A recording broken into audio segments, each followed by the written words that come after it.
یو ځای کې چې هلک او نجلۍ سره یو ځای ګیر کړل، یا د یو ځوان یو بوتل سره ګیر کړو لکه شراب بوتل ښکاري، یا بیخي نشه کوي، همداسې یو غلط ځای کې دې ولیدو. اوس تا ته مناسب څه شی دی چې د هغه عکس واخلي، ویډیو واخلي، سوشل میډیا کې واچوې، او که تا دا مناسب دی چې هغه ته یو بهانه جوړه کړي، که حالانکه ته پوهېږې دا په غلط ځای کې دی، یو صحیح یو بهانه ورته جوړه کړي. ځکه په حیث د مسلمان الله زموږ په ګناهونو پرده اچوي، کله چې موږ د نورو خلکو په ګناهونو پرده اچوو. حالانکه یو وینا د جعفر ابن محمد که چیرته یو مسلمان ورور ته چې ووایي چې دغه دره دی، مثلا تا ته زه روژه نه نیسمه، د ده په ځای چې ته په هغه فیصله وکړې، اویا دلایل به فکر کوې، یعنې باني به ورته ګورې تر اویا پورې، او که چیرته بیا هم نشې بانه نشي کتلی عمل ته، ته دا ووایه زړه کې چې کیدای شي دا یو موضوع کې دخیل وي چې زه ته نه یم خبر، کیدای شي په دې موضوع زه نه پوهېږم.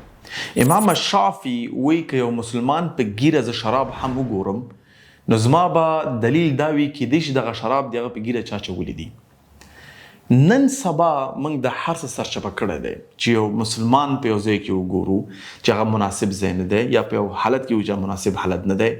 موږ جدي دغه عکس اخلو، په ټیک ټاک او فیسبوک یوټیوب کې خپرو، دې دپاره چې یو څه کسان زموږ پیج ته لایک او ویوز وروړي، او په دې نه یو خبر چې په دې جریان کې دا خپل دنیا هم خرڅه کړه او خپل آخرت دې هم خرڅ کو. نو که ته غواړې چې ستا ناموس ته خلک دروند وګوري، ستا ګناهونو باندې الله او د الله بندگان پردې واچوي، نو لطفا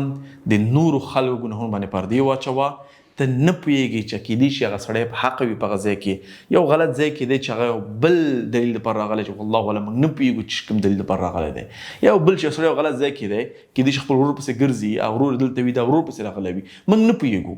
چې هر څه شی دی. نو بهتر دا ورونو خویندو دې شان تاسو لاس واخلئ چې هر کار کوئ اول فرقان قرآن سره مشابه کړئ، دا کار زما صحیح دی که نه دی، او بیا خپل ځان په عمل کې ځای کې وګوره، که زه په دغه ځای کې وم او دغه کار ما سره څوک زه به څه احساس کوم،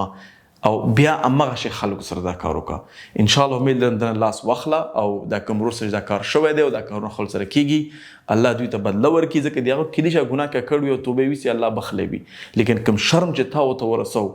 نو ته به چا نه بخښنه غواړې بیا زر، دا کس تا بخي که نه بخي، الله دې بخي که نه بخي. هر مسلمان چې یو بل مسلمان په یو غلط ځای کې غلط عمل کې ګوري، د خپل ایمان، د خپل قلب، د خپل ځان تشویش باید شي، که وسې کېږي ښه دعوت ته ورکه، لیکن فیصله پې مه کوه چې هره فیصله ستا ذهن ته راځي. بارک الله فیکم.